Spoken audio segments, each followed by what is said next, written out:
Hello student. चलिए इस question को देखते हैं। इस क्वेश्चन में दिया हुआ है from A balloon vertically above a straight road. From A balloon, ये वर्ड पे ध्यान दीजिएगा।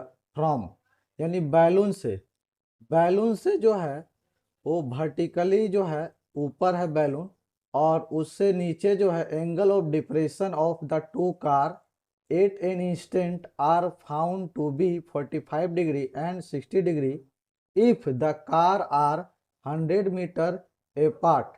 Find the height of the balloon. इसका मतलब ये है कि यहाँ पे अगर एक बैलून है, ये बैलून है और ये स्ट्रेट रोड है, और बैलून से फ्रॉम ए बैलून जो कि vertically above the straight road, ये रोड से सीधा ये बैलून जो है ये एकदम हाइट पे है, और यहाँ से जो angle of depression of two car, यहाँ से जो है दो कार यानी एक कार यहाँ पे और एक कार यहाँ पे, ये कार है तो दोनों कार को एंगल ऑफ डिप्रेशन दोनों कार को देखा जाता है। तो ये यहाँ से जो है एंगल, ये एंगल देखा जाता है तो एक एंगल जो है कितना है, एक 45 है। तो जाहिर सी बात है कि ये 45 जो होगा वो दूर में होगा और 60 जो होगा नज़दीक में होगा, क्योंकि हम लोग जानते हैं यहाँ से कि 90 के जितना दूर जाएंगे एंगल धीरे धीरे कम होता जाएगा। तो यहाँ पे पूछा if the car are 100 metre apart, ये कार और ये कार के बीच की जो दूरी दी हुई है डिस्टेंस वो है 100 metre. Find the height of the balloon, यानी बैलून का हाइट यहाँ पे पूछा गया है। तो बैलून का हाइट यहाँ पे हम लोग फाइंड आउट करेंगे। तो ये तो बिल्कुल इस तरह से हम लोग डायग्राम तो मैथ में बनाएंगे नहीं, ये मैंने समझाने के लिए बनाया है। तो चलिए देखते हैं कि मैथ में इसको किस तरह से बनाएंगे, कि इसके अनुसार डायग्राम बनाना है। तो सपोज एक स्ट्रेट लाइन ले लीजिए, और ये स्ट्रेट लाइन जो है वो क्या है, तो स्ट्रेट रोड है। इस रोड से यहाँ पे जो है बैलून है, और बैलून का ये जो वर्टिकल हाइट है इसको हम लोग यहाँ पे h ले लिए, यानी ये जो हाइट है अबव द स्ट्रेट रोड ये h मीटर है।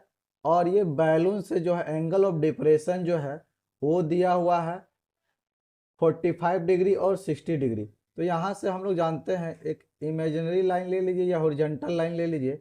यहाँ से जो एंगल है दो कार का, एक कार यहाँ है एक कार यहाँ है, तो दोनों का एंगल कितना होगा।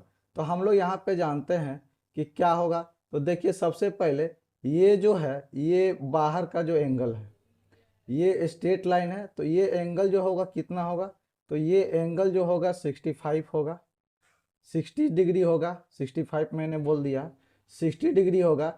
और ये एंगल, ये जो एंगल है 45 डिग्री यहाँ भी होगा। क्यों होगा 45 डिग्री, क्योंकि ये जो एंगल है यहाँ से ये एंगल की बात किया जा रहा है, तो 45 डिग्री यहाँ पे होगा। क्योंकि हम लोग जानते हैं कि यहाँ पे ये पैरेलल लाइन और ये पैरेलल लाइन है, तो ये एंगल ये इसके बराबर होगा, ये एंगल इसके बराबर होगा। अब यहाँ पे हम लोग यहाँ पे नाम दे सकते हैं, नाम है ए बी सी डी। अब यहाँ पे सबसे पहले ये पूछा गया कि find the height of the balloon, balloon का हाइट निकालना है फ्रॉम द, यानी ये स्ट्रेट रोड से, और एंगल आप लोगों को दिया हुआ। सबसे पहले हम लोग यहाँ पे क्या करते हैं कि ये देख क्वेश्चन में जो गिवन पार्ट है उसको देख लेते हैं। तो ये कार यहाँ पे है और एक कार यहाँ है, ये दोनों कार के बीच की जो डिस्टेंस है वो 100 मीटर है। तो ये डिस्टेंस 100 मीटर है। और यहाँ पे देखिए ये पूरा जो है हाइट है। तो सपोज यहाँ पे 1045 पहले ले लीजिए। तो यहाँ पे हम लोग क्या कर सकते हैं कि in triangle A B D, triangle A B D, A B D एक राइट एंगल ट्राइंगल है, और इस राइट एंगल ट्राइंगल में ये जो है एच जो है हाइट है बैलून का वर्टिकली। तो यहाँ पे ए बी डी में हम ज़्यादा नहीं लिख रहे हैं, इसमें जो है करना क्या ऊपर उसी को समझना है।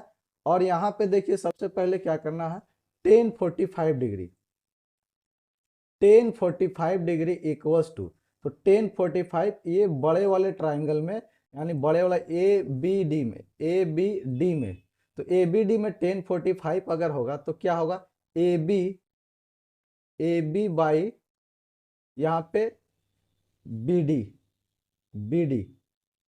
तो 1045 का वैल्यू होता है 1, तो ए बी कितना है एच, तो हम यहाँ पे बोल सकते हैं कि बी डी कितना होगा, तो बी डी इक्वल्स टू, यहाँ पे हम लोग लिख सकते हैं एच होगा।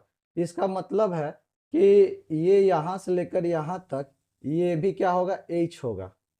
अब यहाँ पे क्या देख लीजिए, सबसे पहले अगर ये पूरा जो डिस्टेंस है BD का अगर वो h है तो BC कितना होगा, तो पूरा h में से यानी पूरा BD में से DC माइनस कर लीजिए, यानी ये इतना माइनस कर लेने पे ये वैल्यू कितना होगा, तो h माइनस 100 होगा।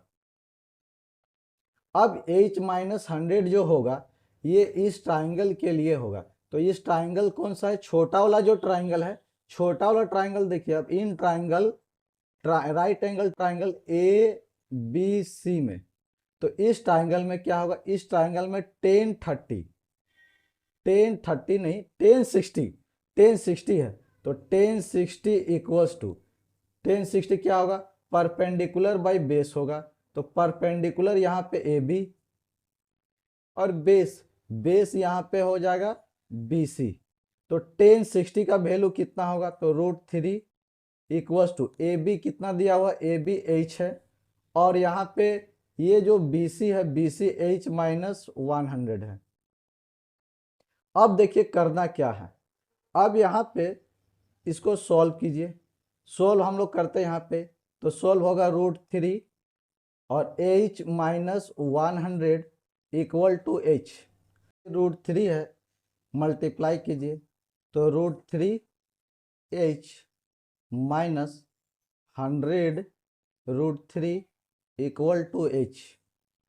अब यहाँ पे क्या किया जाए, तो यहाँ पे देखिए h को एक तरफ लिख लीजिए, तो √3h और ये माइनस h और ये जो है इक्वल टू के राइट हैंड साइड तरफ ले जाइए, तो 100 √3 होगा। अब ये जो है यहाँ पे हम लोग h कॉमन ले सकते हैं, तो h कॉमन लेंगे तो √3 माइनस 1 इक्वल टू 100 √3। अब इसको हम लोग क्या कर सकते हैं, h को रहने देते हैं, अब h यहाँ पे रखते हैं और ये जो सारा दिया हो इसको डिवाइड में लेके आइए, तो 100 √3 डिवाइडेड बाई √3 माइनस 1। अब इसको रेशनलाइज कर लीजिए, रेशनलाइज का मतलब होता है जो नीचे दिया हुआ है डेनोमिनेटर में ये माइनस, इसको केवल क्या करना है, प्लस करके एज यूजुअल बाकी जो जैसे है लिख लीजिए, तो ये हमने लिख लिया है।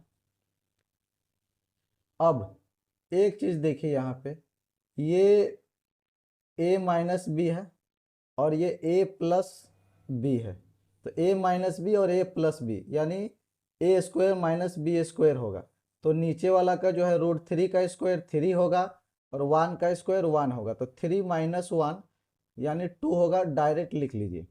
अब यहाँ पे क्या है, तो 100 √3, अब इसके साथ मल्टीप्लाई करना है ये दोनों के साथ, तो क्या होगा, तो 100 का इससे मल्टीप्लाई होगा तो ये कितना होगा, 100 √3 और √3, तो यहाँ पे हम लोग 300 लिखेंगे और 100 √3 को 1 से मल्टीप्लाई करेंगे तो 100 √3 हो, ये 300 प्लस 100 √3 बाई 2।